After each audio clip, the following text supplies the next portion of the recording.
2 435 409 km², c'est la superficie de la République démocratique du Congo, cet immense pays qui fait face aux défis liés à l'utilisation rationnelle de son espace physique dans le respect des droits des communautés locales et des populations autochtones. Ce challenge de planification spatiale stratégique du pays, dans la coordination, la coopération et la participation de tous, a dicté la mise en œuvre du processus de réforme et de l'aménagement du territoire pour la mise en cohérence des secteurs qui touchent à l'occupation, à l'utilisation et à la gestion de l'espace physique du pays.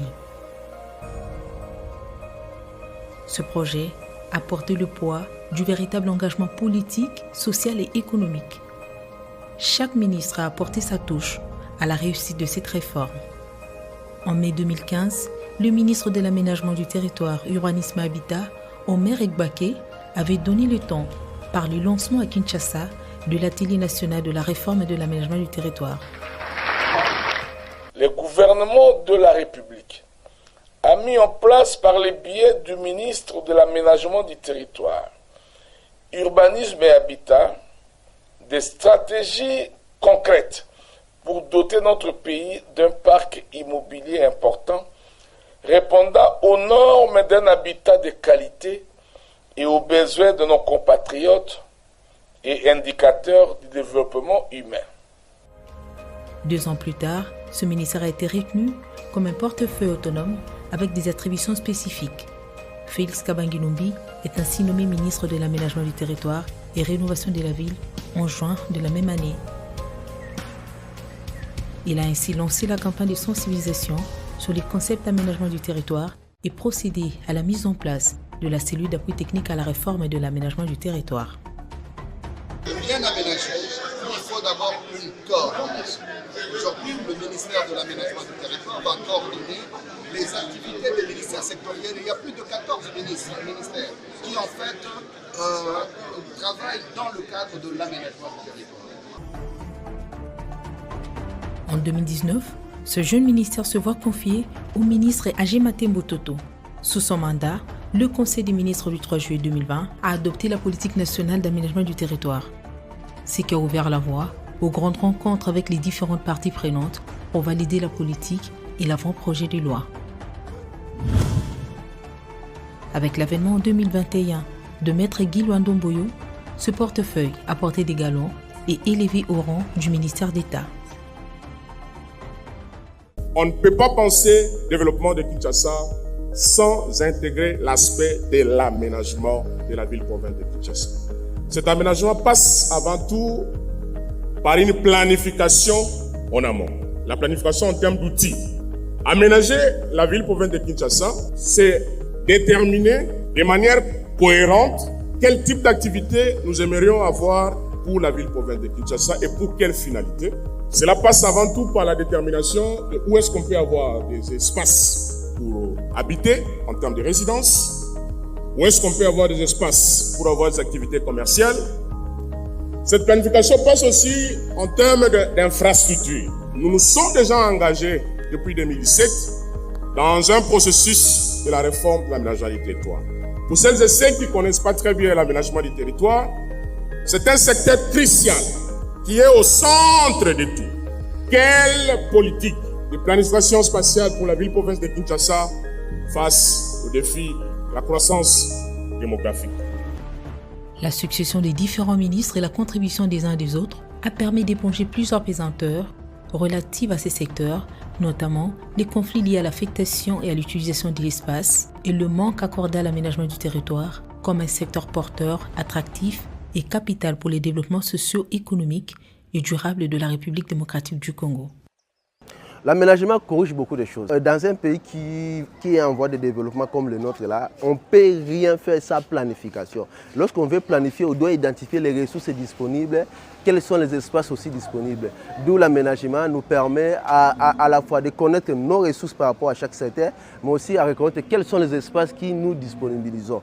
Et l'aménagement vient corriger toute cette superposition de titres.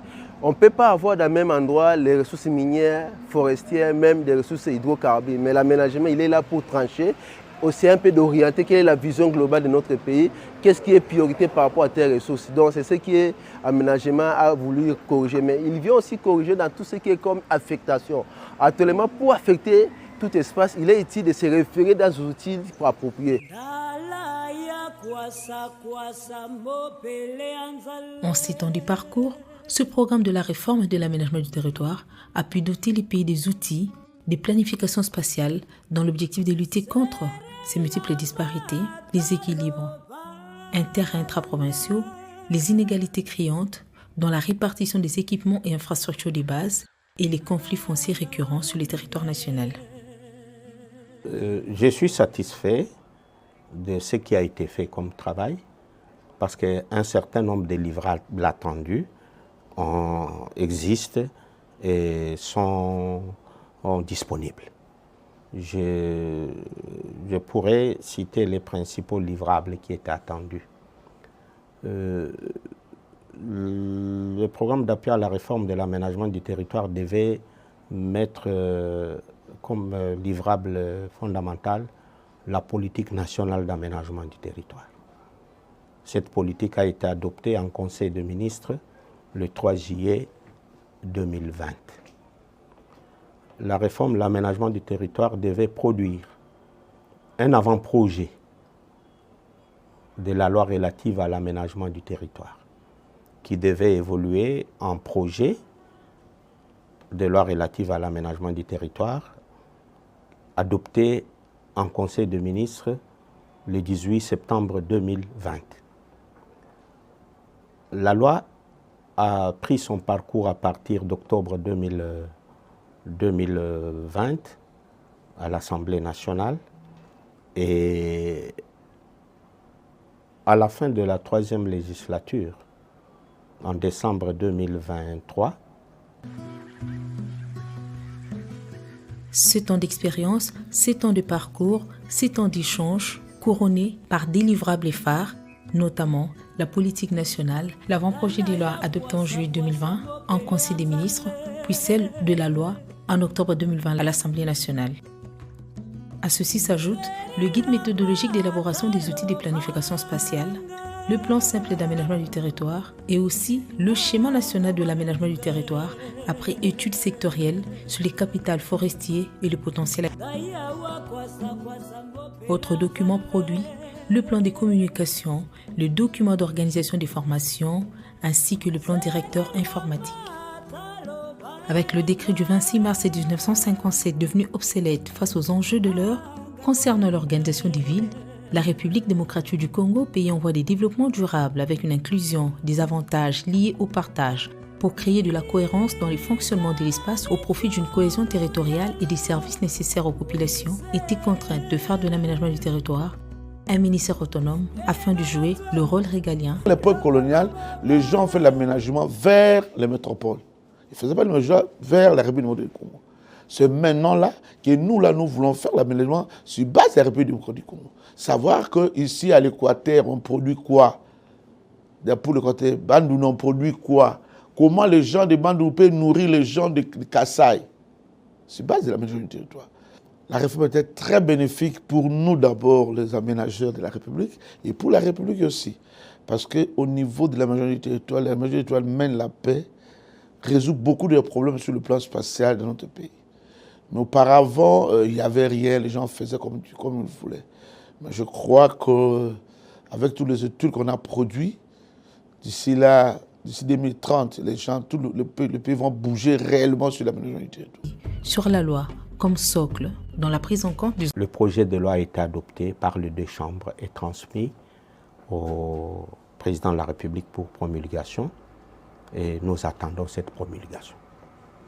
Ce sont les 2 principaux livrables. Le phare de l'aménagement du territoire, un ministère autonome, avait aussi bien balisé la voie pour la création du secrétariat général.